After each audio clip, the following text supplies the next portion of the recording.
In a move that you could see from a mile away, Sony announced today that they have delayed the PS4 exclusive Days Gone from its original release date of February 22nd to April 26th. And I wanted to talk a little bit about what the delay means for the title and how that might impact the broader release schedule for the rest of 2019 for PlayStation.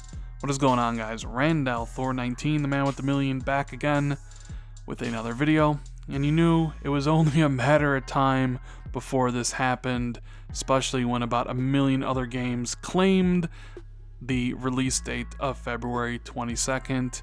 And considering Days Gone was always what I considered the runt of the PS4 exclusive litter, a brand new IP from Sony Bend, who doesn't really make a lot of games, you knew that they wanted to move it by itself. But before we jump into that, this news comes to us from the PlayStation blog. They posted this early in the morning or late last night, depending on where you're at, and it's called PlayStation's Worldwide Studios Release Lineup, the next wave of PS4 games, where they give updates on 4 anticipated upcoming Worldwide Studios titles. They talk about Deracine, which is coming on November 6, 2018, Concrete Genie, which has been delayed to spring 2019. I believe that was originally supposed to come out this year. Maybe I'm wrong, but that's now coming out next year. And Everybody's Golf VR, which is coming out spring 2019. But, of course, the big news is Days Gone. So this is what they had to say about the title and why they delayed it.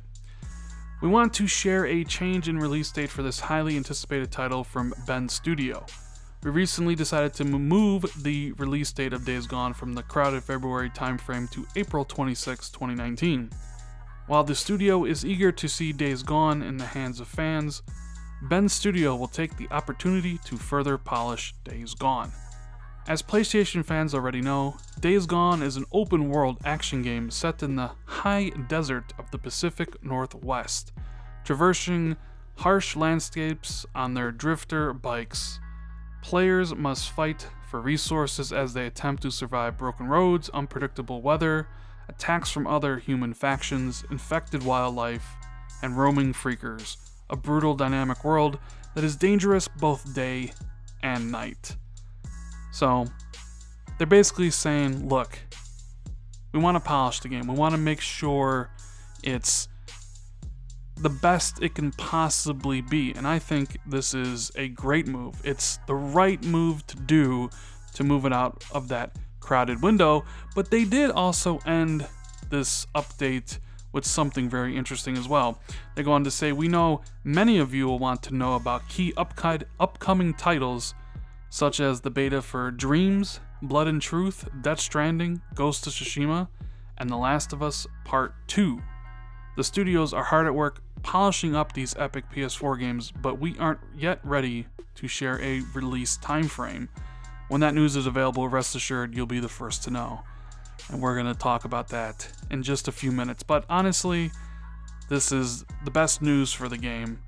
It needed to move away from February 22nd, and realistically, you really aren't going to push the game forward. Games never get pushed forward. It's only been a couple cases that I've ever seen of a game actually releasing before its kind of release date, but most of the times games get pushed back a couple months, 6 months, years in the case of something like Crackdown 3 or The Last Guardian. So you weren't going to see it be pushed into early February, considering they already claimed February 22nd, and March was just too jam-packed. You have Devil May Cry 5, you have Sekiro, Shadows Die Twice, and you also have Division 2. Now, Division 2 is going to be an absolutely massive third-party game that Sony wants to avoid, just like they avoided Anthem and Metro on the 22nd, and Sekiro and Devil May Cry 5 are games that are going to appeal directly to the broader PlayStation demographic. So it was wise to move it not into March either. So April was that first month that you could say, okay, there's nothing else releasing here. The 26th is about when God of War release, which was the 20th, so similar time frame, worked really well for God of War, which was a soft reboot of the franchise. And here you have Days Gone, brand new IP, the one that is kind of looked down by most gamers. They don't really see it as that interesting. There's been a lot of mixed articles and previews written by the press that have played it at different trade events, saying that it needs more time in the oven, and that's exactly what Sony is giving them. They're giving them more time to make the game better. And quite frankly, it is needed. It needs that time alone to shine. And I'm happy and to see that, Sony realized that, this game needs a window to itself and extra time to make it the best game it can possibly be. Now, with it delayed from February to April, I wonder how much this affects the release schedule for Sony's other big games. And I'm not talking about Concrete Genie or Everybody's Golf. I'm talking about the big 3 games that Sony has left. You remember at E3 this year, and they basically focused on 4 titles: Spider-Man, Death Stranding, Last of Us Part 2, and Ghost of Tsushima. Now, Spider-Man's already out. It's already a huge commercial and critical success. We got DLC coming out for the game next week, pretty soon, New Game Plus. So you got 3 games left. You got Last of Us, Death Stranding, Ghost of Tsushima. Now you have Days Gone coming out on April 26th. That only really leaves 5 months for Sony to release another game. That leaves May, June, July, August, and September for the big 3. Last of Us Part 2, Ghost of Tsushima, and Death Stranding. Sure, we'll take Death Stranding off that list.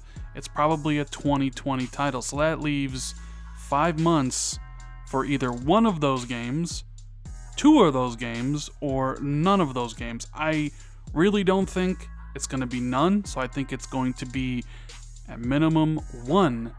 But man, Sony's not leaving a lot of time. And when I say 5 months, and you're probably wondering, well, Rand, there's more months. You got October, November, and December. But just take Sony's history. Take this generation. When has Sony really released one of their big-time exclusives that wasn't named Gran Turismo, a racing game, in a very competitive holiday situation? The answer is pretty much never. You can do what they did with Spider-Man, which was very smart, be the first kind of big game to release early September. But after that, October, November, and December is completely off limits. Sony doesn't want to compete with those third-party games because, quite frankly, Sony makes a mint off those third-party games, so there's no reason to compete with them. So then you look at the games that are left. You have 2, Ghost of Tsushima and Last of Us Part 2. Now, if it's Ghost of Tsushima, where do you slot that game in? I know you release it when it's finished, but you have to take as much care and pride with that game. Give it as much time to itself as it's a brand new IP as well. Even though it's from Sucker Punch and they do good work with the Infamous series, they're not on the level of Naughty Dog. They're not even on the level of Guerrilla Games. So you gotta release Ghost of Tsushima kind of in a similar time frame, I would imagine, as Days Gone. Sometime early in the year, February, April, where it can get the shine it needs. You don't really want to release that in September. You probably don't even really want to release it in the summer, as most companies don't release anything in the summer. So that kind of makes me think, you know what? Ghost of Tsushima might be a 2020 title. I know some of you are probably thinking, what? That's kind of weird. But I wouldn't be surprised if Death Stranding and Ghost of Tsushima are 2020 titles, cross-gen PS5 launch games. Now, of course, that leaves The Last of Us Part 2 as, well, the only other game that Sony... Well, the only other big game that Sony would release. And I can easily see them releasing at any point in time, quite frankly, as it's Naughty Dog. It's the big studio, one of the biggest studios in the game, and people are going to buy Last of Us Part 2 whenever they release it. but still they want to get a maximum return for their investment. They could release it early September. They could do it on, an anniversary situation, release it in June like the first game. But then you still run into a little bit of problem because you're essentially releasing 2 zombie games in the same year pretty close to one another. But maybe I'm wrong. Maybe Last of Us Part 2 is a 2020 title and Ghost of Tsushima is the 2019 title. Maybe none of those games are coming out and it's just Days Gone for 2019. I don't really know, but it is an interesting thing to think about. Sony didn't give themselves a lot of leeway with their release schedule, as I can't see anything releasing in May right after Days Gone, so you're probably looking at the next big game from them being at least September, and it's like, take your pick. Do you release Last of Us Part 2 there? Do you release Ghost of Tsushima there? Or do you push those to 2020? I don't know, it's all pretty interesting to think about, and I'm sure the marketing wizards and everybody at Sony are going over what is best for their franchises. But it's kind of interesting when you think about how a game delay can impact your release schedules for your future titles.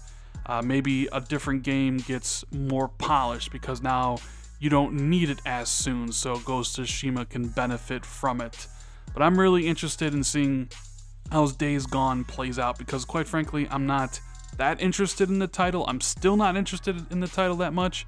I'm gonna play it when it comes out, and now, with its new release date, I'm gonna play it right away, because if it came out on February 22nd alongside Metro and Anthem, I wouldn't have played it right away. I would have played Metro first, I would have been playing Anthem with my friends, and Days Gone would have been on the back burner. But now, because of this move to April 26th, I'll probably end up picking it up right away, crossing my fingers that Sony Bend puts out an excellent title. And yeah, that's pretty much it for the video, guys. I hope you enjoyed it. If you did, make sure you give it a thumbs up. Let me know what you think about all this in the comments below. Share this out on Twitter and social media with a buddy or a friend. Hit that subscribe button if you're new to the channel. Hi, how's it going? I'm Thor19. Hope you enjoy your stay here. Hit the notification bell if you always want to be notified when I drop new videos like this.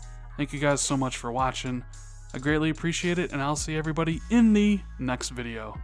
Later, guys.